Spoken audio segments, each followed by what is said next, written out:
কালকের জন্য Nifty analysis করবো এই ভিডিওতে। চলুন আমরা সবাই মিলে অনুভব করুন এবং দেখুন যে নিফটি কি করতে চাইছে, নিফটি কোন জায়গাতে রয়েছে। আজকে আমাদের প্রধান প্রশ্নটাকে প্রথমে বোঝার চেষ্টা করি যে আজকে আমাদের প্রধান প্রশ্ন কি হবে। প্রধান প্রশ্ন হবে নিফটি যেইভাবে তাসের ঘরের মতো ভেঙে পড়ছে, চারটে পরপর দিনে নিফটি নিচে নেমে এলো, তো থামবে কোথায়? কোথায় থামতে পারে? থামবে কোথায়? এটা হয়তো থাম্বনেলে ব্যবহার করা হবে, কিন্তু অরিজিনাল কথাটা হবে থামবে কোথায় নয়, কোথা থামতে পারে। কোথায় থামতে পারে, প্রবাবিলিটি কোন জায়গাতে রয়েছে বা আদৌ নিশ্চিত করে তো কেউ বলতে পারে না। তো কোন জায়গাতে বড় সাপোর্ট বা রেজিস্ট্যান্স রয়েছে সেটা আমাদেরকে খুঁজতে হবে এবং বার করতে হবে। তো দেখুন, নতুন করে আমাদের কাছে কিছু বলার নেই। যে আপনারা দেখতেই পেয়েছেন 436 পয়েন্ট নেমেছে, 348-এ মার্কেট খুলেছিল, অর্থাৎ গ্যাপ ডাউনই খুলেছিল। 815-তে ক্লোজ হয়েছিল, 722-এ খুলেছিল। 722 থেকে 348, প্রায় 400 পয়েন্ট পর্যন্ত সে নিচে কিন্তু এসেছে।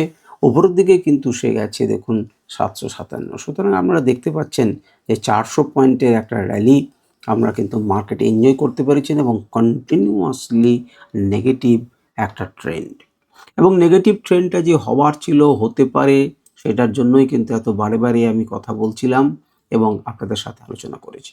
আমার এক বন্ধু এই ফেসবুকে, তিনি ভাই বা বন্ধু, তিনি বলেছেন যে আমি কেন নিফটি ক্র্যাশ কথাটা বললাম। তো নিফটি ক্র্যাশ এই জন্যই বলেছিলাম যে টপ থেকে অনেকখানি নিচে নেমে এসেছে। আমি তাকে যা উত্তর দেওয়ার দিয়েছি, কিন্তু এখানে আমি আর উত্তর দিচ্ছি না। নিফটি ক্র্যাশের মানে এবারে আপনারা নিশ্চয়ই বুঝতে পেরেছেন যে উপর থেকে প্রায় 1000-এর বেশি পয়েন্ট কিন্তু নিচে নেমে গেছে। আমাদের যদি মান্থলি ক্যান্ডেলকে দেখি, তাহলে মান্থলি ক্যান্ডেল একটা সাপোর্ট রেঞ্জে এসে দাঁড়িয়ে রয়েছে। তাহলে আপনার কি মনে হচ্ছে না যে বলা যায় না, আমরা কিন্তু যে আলোচনাটা করছিলাম, যে দাওয়াইটা দেওয়া হয়েছে, তাতে মার্কেটের হয়তো কিছু বিক্রি বাটা করলেই বা নতুন করে একটা ইনভেস্টমেন্ট বা সেক্টরাল চেঞ্জ হয়ে যাওয়ার পর কি মার্কেট এখান থেকে বাড়বে? তাহলে সেক্ষেত্রে আমরা কি বলতে পারবো তখন মান্থলি ক্যান্ডেলে, যে দেখুন ব্রেকআউট হলো, দেখুন রিটেস্ট হলো এবং দেখুন তারপর মার্কেট গেল। তো সেটাকে বলতে গেলে এই জায়গাটাতে মান্থলি ক্যান্ডেলে তাকে রিটেস্ট করতে বা সাস্টেন করতে হবে, সেটা করে কি করে না দেখব। উইকলি ক্যান্ডেলে দেখুন কোন জায়গাতে রিটেস্ট করবে। উইকলি ক্যান্ডেল কিন্তু এখনও আমাদের সময় রয়েছে, আজকে তো সবই মঙ্গলবার। সুতরাং মার্কেট আজকে এখানে ক্লোজ করেছে, তার মানে কিন্তু উইকলি ক্যান্ডেল ক্লোজ করেছে তা নয়। যে জায়গাটা পারেনি, দুবার তিনবার পারেনি, সেটাকে পেরে যাওয়ার পর কিন্তু রিটেস্ট করে মার্কেটকে ওপর দিকে তুলে নিয়ে যাওয়ার চেষ্টা করেছে। এখনই কিন্তু আমরা বলতে পারবো না যে এই লেভেলকে সে মেনটেন করেনি। তার জন্য আমাদেরকে দাঁড়িয়ে থাকতে হবে শুক্রবার পর্যন্ত। আবার শুক্রবার পর্যন্ত কিন্তু সেই পর্যন্ত বা তারও বেশি নেমে যেতে পারে, আবার উপরের দিকে উঠতে পারে। কিন্তু এই মুহূর্তে উইকলি ক্যান্ডেলে একটুখানি দুর্বল লাগছে, এতে কোনো সন্দেহ নেই। ডেলি ক্যান্ডেলে আমি যে ক্রুশিয়াল জায়গাটি বলছিলাম বারে যে মার্কেট একটি ক্রুশিয়াল জায়গাতে দাঁড়িয়ে আছে, 8 তারিখে দাঁড়িয়েছিল এখানে। কারণ আমি আপনাদেরকে বলেছি যে এই জায়গাটা থেকে দেখুন মার্কেট কিন্তু ধরাশায়ী হয়েছে এবং সেই ধরাশায়ী ঘটলো। এই জন্য আমি মার্কেট ক্র্যাশ কথাটা বলেছিলাম, যে উপর থেকে টানা 4টে দিনে কিন্তু মার্কেট অনেকখানি পড়ে গেছে এবং 1000 পয়েন্টের বেশি কিন্তু মার্কেটে কি এসছে, একটা নেগেটিভ র্যালি এসেছে। কিন্তু আমাদের সবথেকে বড় প্রশ্ন, মার্কেট এসে দাঁড়াবে কোথায়? এটি তো আমাদেরকে মেইন জানতে হবে, এটা আমাদের জিজ্ঞাস্য। তাহলে প্রথমে আমার আঁকা সাপোর্ট রেজিস্ট্যান্স পরে যাচ্ছি। আপনি দেখুন যে সাদা চোখে আপনার কোথায় মনে হচ্ছে? আপনার কোনো জায়গাতে মনে হচ্ছে না যে এই রকম জায়গাতে একটা সাপোর্ট হলে থাকতে পারে? আপনার মনে হচ্ছে না যে এই জায়গাটাতে একটা সাপোর্ট এলেও আসতে পারে? ইয়েস, এই জায়গাটাতে কিন্তু একটা সাপোর্ট এলেও আসতে পারে এবং সেটি 23,200 থেকে বেশ কিছুটা নেমে 23,100, 150 ইত্যাদিতে আমরা দেখব। তো চলুন আমরা আমাদের যে সাপোর্ট রেজিস্ট্যান্স সেটিগুলোকে দেখি, আমাদের যেটা আঁকা থাকে। তো মার্কেটে দেখুন এই জায়গাটাকে নিয়ে আপনারা যদি 23-24 এপ্রিল বা তার আশেপাশের ভিডিওগুলো দেখেন, তাহলে দেখবেন এই জায়গাটা বলার সময় আমি বলেছিলাম যে এই যে রেড কালারের এবং গ্রিন কালারের দুজন মিলে কাছাকাছি রয়েছে, এটি স্ট্রং একটা সাপোর্ট জোন। যদি এর গ্যাপটা যখন বাড়বে তখন হয়তো সে ভাঙলেও ভাঙতে পারে। তো সেই জিনিসটা কিন্তু আমরা দেখতে পেলাম, যখন কাছাকাছি ছিল তারা তখন জোটবদ্ধ অবস্থায় ছিল এবং একটা শক্তিশালী সাপোর্ট তৈরি করেছিল। পরবর্তী ক্ষেত্রে কি দেখলাম? পরবর্তী ক্ষেত্রে দেখলাম যখন একে সাপোর্ট দিল না, তারপরের দিনে খুললো এবং তারপর নিচে এলো, তারপরের দিনে খুললো এখানে, মানে একে সাপোর্ট দিচ্ছে না এবং এই রেঞ্জকে ভেঙে গেল, তখন কিন্তু সে নিচে আসার জন্য তঞ্চিট করবে। আমাদের কাছে এই মুহূর্তে সাপোর্ট হচ্ছে এটি। এটি আমরা মোটামুটি ভাবছিলাম যে এর কাছাকাছি, এবং এটিকে যদি আমরা দেখি যে এর মানটা কত, আমি মানটা দেখে আপনাদেরকে বলছি, সেটা হচ্ছে 270, 60-70-এর মতো এটার রেঞ্জ। আমাদের এবারে এইটা একটু টেনে বাড়ানোর সময় এসেছে, এটাকে আমরা একটু বাড়িয়ে নিই, কারণ এটা হয়তো আমাদের কাছে একটা গুরুত্বপূর্ণ রোল প্লে করতে পারে। দেখুন পরের দিন মার্কেটে এরকম জায়গাতে আসবে, অর্থাৎ 13 তারিখে। 13 তারিখে এই জায়গাটাতে যদি দেখেন যে খুললো এখানে, তাহলে এই অংশ বা এই অংশ কিন্তু আপনাকে সাপোর্ট দেবে। তাহলে এটি সাপোর্ট হতে পারে, এটি সাপোর্ট হতে পারে, এটি সাপোর্ট হতে পারে। কোন জায়গাতে মার্কেট খুলছে তার সাপেক্ষে আপনি বিচার বিশ্লেষণ করবেন এবং ডেলি টাইম ফ্রেমে সেগুলোকে সিদ্ধান্ত নেবেন। এবারে আমি আপনাদেরকে আরও একটা জিনিস দেখাই, যেটা দেখানোর প্রয়োজন রয়েছে। সেটা হচ্ছে আনরাইভেল যদি দেখেন, তাহলে আরও একবার আমার মনে পড়িয়ে দেওয়া উচিত যে দেখুন উপরে আমাদের 6-7 এই যে লেভেলসগুলো রয়েছে নেগেটিভ, এবং তারপরে নিচে এসেছে 8, তারপর 9-10, অর্থাৎ 23,128 থেকে 23,099, অর্থাৎ মোটামুটিভাবে 23,100। এটি কিন্তু একটা ভালো সাপোর্ট হিসেবে অবশ্যই থাকবে আপনার কাছে। তার মানে আমি কিন্তু পাচ্ছি 170-70, 270-70 একটা জায়গা রয়েছে। যদি সেইটাকে স্লিপ করে, তাহলে পরে কিন্তু নেক্সট ভালো সাপোর্ট হচ্ছে এটি। তো এই জোনগুলোকে যারা একটু নিখুঁতভাবে মার্কেটকে ট্রেড করতে চান, তাদের জন্য এই লেভেলসগুলোকে কাজ দেবে। আমরা যেটা রিসেন্ট টাইমে যেটি শর্ট সিগন্যাল দিয়েছে, তার যদি লেভেলস দেখি, তাহলে দেখব যে তাকিয়ে দেখুন শর্ট হবার পরে মার্কেটে 3-4 নাম্বার, 5 নাম্বার, 6-7, এখানে মাঝে কোথাও 8 আছে। আমরা দেখতে চাইছি যে 8টাকে স্লিপ করে সে পেরিয়ে গেছে কি যায়নি। 8টার নিচে সে ক্লোজ করেছে, সুতরাং 9-10-এর দিকে তার একটা চেষ্টা থাকবে, এবং 9-10 কিন্তু অত্যন্ত শক্তিশালী একটা অবশ্যই রিভার্সাল জোন। রিভার্সাল জোন এই ইন্ডিকেটরের ক্ষেত্রে মার্কেট যদি তার নিচে খোলে, তাহলে 11 নাম্বার লেভেলস থেকে ফিরে আসতে পারে।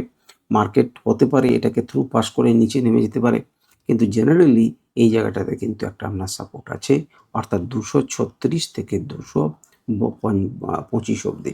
অর্থাৎ 200-র আশেপাশে যদি স্লিপ করে, তাহলে 100-র কাছাকাছি যেতে পারে। এই যে দেখতে পাচ্ছেন 23,090, এটি কিন্তু আপনাকে অবশ্যই একটি শক্তিশালী সাপোর্ট জোন হবে। কেন? কারণ হচ্ছে দেখুন এটি একটি সাইকোলজিক্যাল লেভেলও 23,000, 23,000-এর কাছাকাছিরই।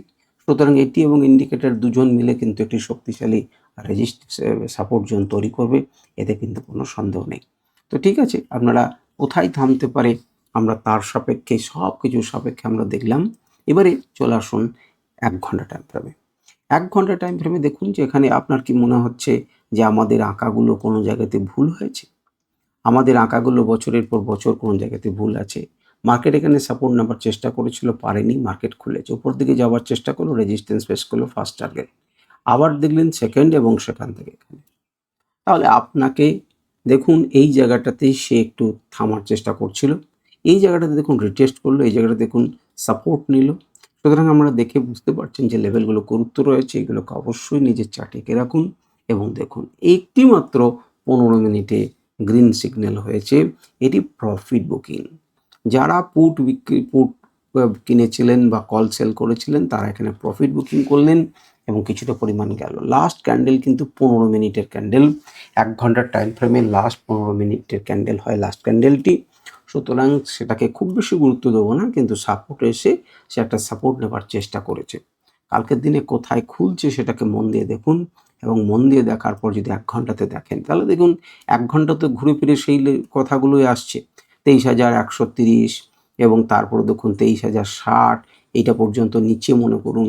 তো এই জায়গাগুলোতে দেখুন একটা সাপোর্টের মতো জায়গা রয়েছে। সুতরাং কালকে যদি এর নিচে না খোলে এবং আস্তে আস্তে আসে, তাহলে কিন্তু একটা সাপোর্ট নেবার চান্স আছে। আর কি করে বুঝছি সাপোর্ট নেবার চান্স আছে?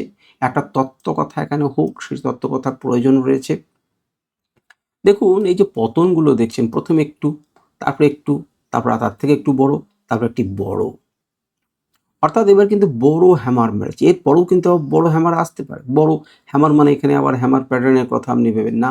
বড় হাতুড়ি মেরেছে, আপনি বুঝতে পারছেন একদম নিচের দিকে সে ক্লোজ করেছে। সুতরাং অনেকখানি তো পতন হলো। এবারে কোনো একটা জায়গাতে নিচের দিকে এসে লিকুইডিটিকে ট্র্যাপ করে লিকুইডিটিকে তুলে নিয়ে যেয়ে আবার কি মার্কেট উপরের দিকে চলে যেতে পারে? হতেই পারে। এখানে কিন্তু সে একটা স্টপ নিতে পারে, এখানে সে একটা শ্বাস নিতে পারে মার্কেট, এখানে কিছুটা দাঁড়াতে পারে। সুতরাং ৩ টে বড়, বড় হলো। এমন হতে পারে যে একটা বড় আমি দিলাম লাস্ট হাতুড়ি, তারপর কিন্তু তুলতে শুরু করলাম, বা প্রথমেই কিন্তু সে নিচের দিকে নামিয়ে এখানে কিন্তু একটা স্টপ নেবার মতো হয়। জেনারেলি যখন বড়, বড় করে আসে তারপরে কিন্তু আমরা কন্টিনিউয়াসলি চার্টে, এখানে যদি কন্টিনিউয়াসলি চার্টে কোনোবারই আপনি দেখতে পাচ্ছেন না। তো ৪ টে দিন যখন কন্টিনিউয়াসলি পড়ছে তখন এবারে সে কিন্তু স্বাভাবিকভাবেই কিন্তু একটা পজ নিলেও নিতে পারে। বা যদি অনেকখানি গ্যাপে খোলে তাহলে কিন্তু গ্যাপে যদি অনেকখানি খোলে তার মানে জানবেন, এবং তারপরে যদি উপরের দিকে আসার সিগন্যাল থাকে তাহলে কিন্তু সে উপরের দিকে আজকে হতে পারে। অর্থাৎ গ্রিন গ্যাপ ডাউন এবং তার সঙ্গে, সঙ্গে গ্রিন একটা ক্যান্ডেল কিন্তু মেবি হতে পারে। আর যদি খুব বেশি না দূরে খোলে এবং তারপর লক্ষণ দেখেন যে এই লেভেলগুলোও আমাকে ভেঙে দিচ্ছে ধীরে, ধীরে, তাহলে নিচে আসতে পারে। কিন্তু জেনারেলি একটা আমরা এরকম করে দেখেছি। তবে এমন আমরা কি দেখেছি তার বেশি সে কিন্তু আমাদের ট্রেড হয় না। তো যাই হোক ১ ঘন্টা টাইম ফ্রেম দেখলেন, ১৫ মিনিট টাইম ফ্রেম, সেখানেও যদি আপনি দেখেন যে, যে গল্প শুরু হয়েছিল আগে থেকে, সেই গল্প আমরা আশা করি আপনাদেরকে সিগন্যাল ইন্ডিকেটরে দেখিয়েছিলাম যে এখানে সেল সিগন্যাল চালু হয়েছিল এবং সেটাই দেখুন কন্টিনিউয়াসলি এখানে একটা চেষ্টা হয়েছিল। চেষ্টা হলে পরেও আমাদের সিগন্যালের উপরে যায়নি, যেখানে লং সিগন্যালের উপরে যাবে।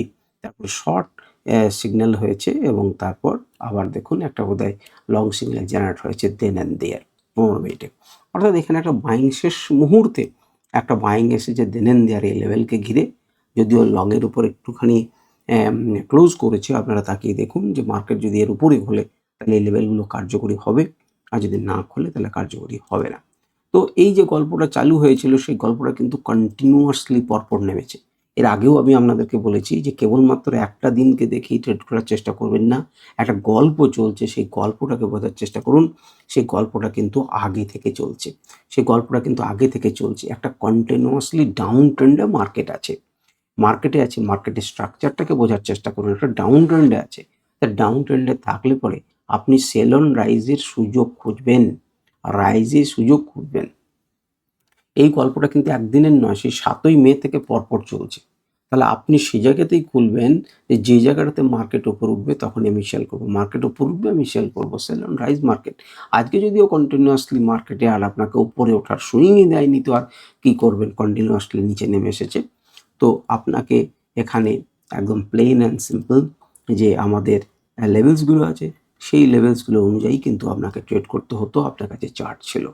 দেখুন যে প্রথমবার এই জোনটাকে তলাতে পারছে না, গ্রিন জোনকে, তাহলে উপরে যাবে কি? ধাক্কা খেয়ে নিচে নেমেছে দিয়েছে। এখানে যেহেতু আপনার কাছে একটা সাপোর্ট আছে, এই জায়গাটাতেই অ্যাক্টিভিটি দেখতে পাচ্ছেন। এখানে তাকিয়ে দেখুন ব্রেকডাউন হলো, রিটেস্ট হলো, মার্কেট নিচে এলো। নিচে আসার পর দেখুন আবার এই জায়গাটাতে সে দাঁড়িয়ে থেকেছে। সে এখানটা কি করছে, এখানটা স্টে করার চেষ্টা করছে কিন্তু পারেনি। আবার মার্কেট নিচের দিকে এসেছে। মার্কেট এটাকে ব্রেক করেছে, মার্কেট নিচে এসেছে। এবং যে কালারটি এইগুলোর থেকে দেখুন এই কালারটি আলাদা। এই কালারে এসে কিন্তু মার্কেট একটি সাপোর্ট নিয়েছে, পজিটিভলি একটা সাপোর্ট নিয়েছে। তো সাপোর্ট নিলে পরেই মার্কেট আজকের জন্য সাপোর্ট নিয়েছে, কালকে যে সাপোর্ট নেবে তা নাও নিতে পারে। সুতরাং ২৩,০০০, ৩৫০, ৩৬০ একটি গুরুত্বপূর্ণ লেভেল। যদিও ২৩,৪০০ উপরে উঠেছে, যদি মার্কেট এর উপরে উঠতো আমাদের ভালো লাগতো এবং সেক্ষেত্রে আমরা একটা কাজ করতে পারতাম। আমি ১৫ মিনিটে যদি এখন আমাকে টানতে দেওয়া হয় তাহলে আমি কি করব? আমি কেবলমাত্র এখানে একটা ট্রেন্ড লাইনকে টেনে রাখবো যেভাবে হোক, এবং সেই ট্রেন্ড লাইনকে আমরা মান্যতা দেব। ট্রেন্ড লাইন অনুযায়ী করব। আমি একটু দেখি যে আপনার ইন্ডিকেটর এখানে কোনো লেভেল দিচ্ছে কিনা। আপনারা এইভাবে কিন্তু নিজেদের ট্রেন্ড লাইনকে এঁকে রাখতে পারেন। তাহলে হয়তো আমি জোনগুলোকে আপনাদের দেখিয়ে দিচ্ছি যে কোন জায়গাতে কিভাবে টেনেছে। এই জায়গাটা কিন্তু আপনাকে দেখবেন যে ধীরে, ধীরে এই দুটি টর্চ লাইটের মতো এদের মধ্যে দূরত্ব বাড়ছে, এখানেও দূরত্ব বাড়ছে। তাহলে এনি হাউ মার্কেট যদি এখানে যে একটা ধাক্কা খেতে পারে, আপনি টেনে রাখবেন কত মান হবে, কি সমস্যা। এখানেই যে আসবে তা তো নয়। ধীরে, ধীরে খেতে, খেতে এই জায়গাটা ধাক্কা নিতে পারে বা আস্তে, আস্তে, আস্তে এইখানে আসতে পারে। কিন্তু যত ক্লোজ হবে তত কিন্তু রেজিস্ট্যান্স বাড়বে। যদি যত গ্যাপ বাড়বে দুটোর মধ্যে তত কিন্তু ভাঙা সোজা। কিন্তু যত কাছে আসবে তত কিন্তু ভাঙা কঠিন হয়ে পড়বে। সুতরাং আমরা দেখতেই পাবো মার্কেট কোন জায়গাতে দাঁড়াচ্ছে এবং সেই হিসেবে আমরা সিদ্ধান্ত নেব। তো চলুন এবারে আমরা যেটা দেখবো সেটা হচ্ছে 5 মিনিটে।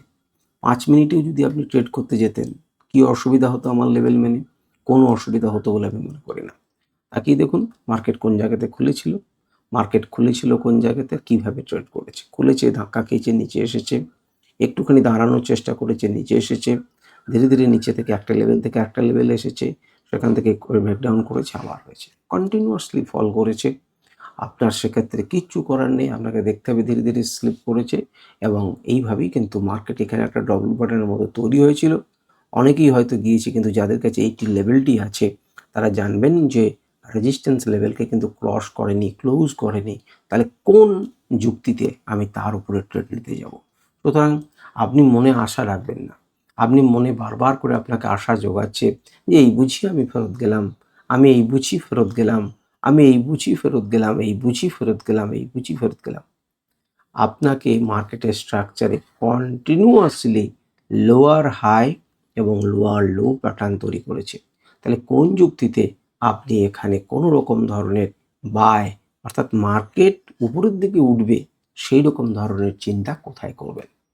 আপনাকে এখানে একটা বক্স প্যাটার্ন করেছেন, গিয়েছে, তা আপনাকে যদি বোঝেন যে আপনার এই পর্যন্ত রেজিস্ট্যান্স আছে, তাহলে আপনার দৌড় এই পর্যন্ত, সেইটুকু যদি আপনার পোষায় তাহলে আপনি ট্রেড নেবেন।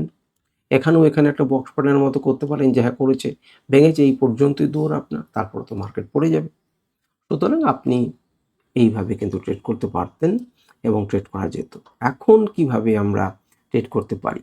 একটুখানি আমরা বড় করে নিচ্ছি। আমরা একটু বড় করে নিয়ে তাকিয়ে দেখুন যে এই যে দুটো গল্প বা তিনটে গল্পকে আপনি যোগ করে নিন। আপনি দুটো তিনটে গল্পকে পরপর যোগ করে নিন এবং একটা ট্রেন লাইনকে আঁকুন এবং দেখুন যে ট্রেন লাইনটা, সরি আমার আঁকাটা ঠিক হচ্ছে না, এই দুটো পয়েন্টকে কালেক্ট করে একটা ট্রেন লাইন আঁকুন, আর এটাকে যোগ করে দিয়ে একটা ট্রেন লাইন আঁকুন। That's it. যদি উপরের দিকে আসার থাকে তাহলে একটাকে ভাঙবে, একটা একটা করে রেঞ্জে আপনি যাবেন। আর যদি আপনি সিম্পল প্রাইস অ্যাকশনকে মেনটেন করতে চান, যদি আমার এইগুলো না দেখে কালেকশন করতে যান, তাহলে অবশ্যই মার্কেট এর উপরে না উঠলে আপনি কোনোভাবেই কেনাকাটি করতে পারবেন না। এর উপর উঠলো, সাস্টেন করলো, আপনি ওপরের জন্য গেলেন 550 থেকে আপনি পর্যন্ত গেলেন। এইভাবে আপনাকে স্টেপ বাই স্টেপ উপরের দিকে যেতে হবে। তবে কি বার্তা নিয়ে আসে মার্কেট সেটা দেখুন। আর এই ধরনের লেভেলসগুলো তো আপনার কাছে আছেই। স্ক্রিনশট নিন এবং সেটাকে ট্রেড করবেন। যদি আমরা ওপেন ইন্টারেস্টকে দেখি তাহলে ওপেন ইন্টারেস্ট কি বলছে?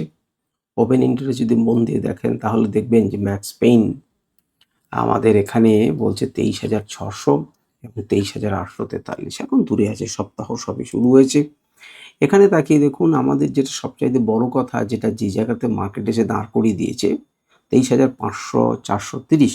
তাহলে আমরা 23,500 কথাটাকে প্রথম ভাববো। এই 23,500তে কি হতে পারে? 23,500তে আজকের দিনে কিন্তু সমান সমান, মোটামুটিভাবে সমান সমান সাপোর্ট এবং রেজিস্ট্যান্স। অর্থাৎ আপনাকে যে খুব যে আশা আছে যে মার্কেট 23,500 চলে যেতে পারে তা নাই, উপরন্তু রেজিস্ট্যান্স বেশি আছে, কল চেঞ্জ বেশি হয়েছে, মানে কল বিক্রি বেশি করেছে। সুতরাং মার্কেটের মধ্যে কিন্তু একটা নেগেটিভিটি বজায় আছে। 400 যদি দেখেন তাহলে একটু সাপোর্টের দিচ্ছে, কিন্তু আজকের দিনের জন্য তারা কিন্তু, অর্থাৎ কালকে তার এফেক্ট পড়বে। তো কালকে এফেক্ট পড়ছে আপনার হচ্ছে 22,241টা কল বিক্রি করেছে, আর সেখানে পুট বিক্রি করেছে 19,000। সুতরাং এখানেও কিন্তু কলের প্রতি মানুষের পছন্দ, মানুষের পছন্দ, যদিও ওভারঅল 400তে কিন্তু আমার সাপোর্টই আছে। তো এটা তো সময়ের সঙ্গে সঙ্গে চেঞ্জ হবে, কালকেই দুম করে কি তৈরি হয় না হয় সেটার দিকে নজর রাখুন। তাহলে এই গেল মোটামুটিভাবে নিফটি অ্যানালিসিস। আশা করব যে ডাউন ট্রেন্ডে আছে, কালকেই ভেবেন না যে টকটক করে উঠতে থাকবে।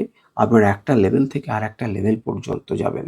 যদি অনেকখানি গ্যাপ ডাউন হয় তাহলে কিন্তু একটা প্রবাবিলিটি থাকবে মার্কেট একটা আমার বুলিশ ট্রেন্ড দেবার সেখান থেকে, অর্থাৎ ইন্টারডের ক্ষেত্রে সেটাকে সাস্টেন করবে কি করবে না, উপর থেকে কত দূর যাবে সেসব আমি জানি না, সেটা লাইভ মার্কেটের বিভিন্ন সিচুয়েশন চলবে। কিন্তু যদি অনেকখানি গ্যাপ ডাউন হয় মার্কেট, তাহলে কি ধরনের খেলা হয়? যে দেখুন পরপর পড়ছে, আমি প্রথমে বললাম পরপর পড়ছে, অনেকখানি আবার গ্যাপ আপ গ্যাপ ডাউন হলো, সুতরাং যারা প্রফিট বুকিং করেনি তারা কিন্তু এবার প্রফিট বুকিং করে নেবে। সুতরাং মার্কেট সেক্ষেত্রে কিন্তু একটা উপর দিকে আসতে পারে এবং 23,100 এখানে সব স্ট্রংলি সাপোর্ট জোন রয়েছে দেখালাম, সেই জায়গাতে মার্কেট কিন্তু থামতে পারে। আজকে ভিডিও পর্যন্তই। নমস্কার, ধন্যবাদ, ভালো থাকুন, সুস্থ থাকুন।